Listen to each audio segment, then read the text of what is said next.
स्वागत है आपका सत्व कॉस्मोस पर, जहां दैवीय कथाएं जीवंत होती हैं। मोहिनी एकादशी व्रत कथा। हे वत्स, ध्यान लगाकर सुनो।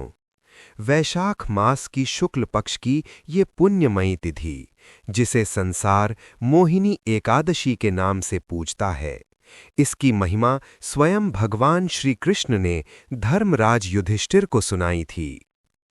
त्रेता युग में जब मर्यादा पुरुषोत्तम श्री रामचंद्र जी माता सीता के वियोग में व्याकुल थे, तब उन्होंने महर्षि वशिष्ठ से एक ऐसे व्रत की जिज्ञासा की जो समस्त दुखों और पापों का समूल नाश कर दे। महर्षि वशिष्ठ ने तब इस गुप्त कथा का रहस्य खोला था। सरस्वती नदी के पवित्र तट पर भद्रावती नामक एक अत्यंत वैभवशाली नगरी थी।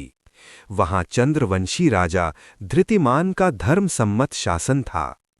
उसी नगरी में धनपाल नामक एक प्रतिष्ठित वैश्य रहता था। वह केवल धन से ही नहीं, अपितु अपने पुण्य कर्मों से भी धनवान था। उसने प्रजा के लिए कुएं, बावड़ी और आश्रम बनवाए थे। वह भगवान विष्णु का परम भक्त था। धनपाल के 5 पुत्र थे: सुमना, द्युतिमान, मेधावी, सुकृत और सबसे छोटा दृष्टबुद्धि। परंतु दृष्टबुद्धि अपने नाम के अनुरूप ही कुल का कलंक निकला। वह मदिरा, जुआ और परस्त्री गमन जैसे महापापों में लिप्त रहता था। वह न देवताओं का पूजन करता, न पितरों का तर्पण। उसने अपने पिता की संचित पूंजी को कुकर्मों की अग्नि में स्वाहा कर दिया।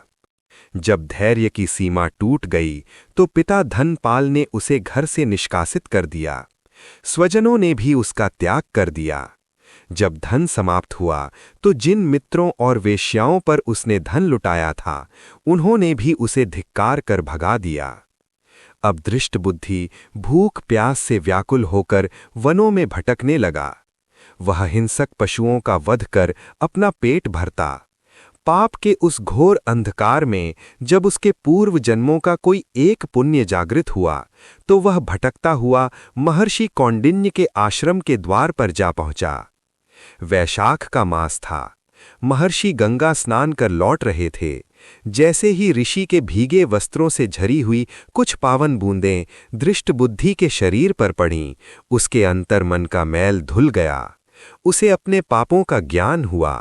वह ऋषि के चरणों में गिरकर विलाप करने लगा, हे महर्षि, मुझे बचा लीजिए। मैंने केवल अधर्म किया है।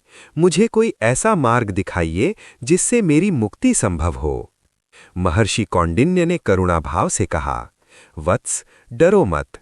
तुम वैशाख शुक्ल पक्ष की मोहिनी एकादशी का पूर्ण निष्ठा से व्रत करो। ये वो दिन है जब भगवान ने मोहिनी रूप धारण किया था। ये व्रत तुम्हारे पहाड़ जैसे पापों को भी राख कर देगा। दृष्टबुद्धि ने ऋषि के कहे अनुसार विधि पूर्वक व्रत किया। व्रत के प्रभाव से उसका मोह भंग हो गया, बुद्धि निर्मल हो गई और वह निष्पाप हो गया। अंत में वह दिव्य देह धारण कर गरुड़ पर आरूढ़ होकर विष्णुलोक को प्रस्थान कर गया। जो इस कथा को सुनते हैं, उन्हें 1 सहस्र गोदान का फल प्राप्त होता है। ये व्रत मोह के बंधन काटता है और जीव को मोक्ष प्रदान करता है। आज की कथा यहीं संपन्न होती है। और भी दिव्य कथाओं के लिए सत्व कॉस्मोस को लाइक, शेयर और सब्सक्राइब करें।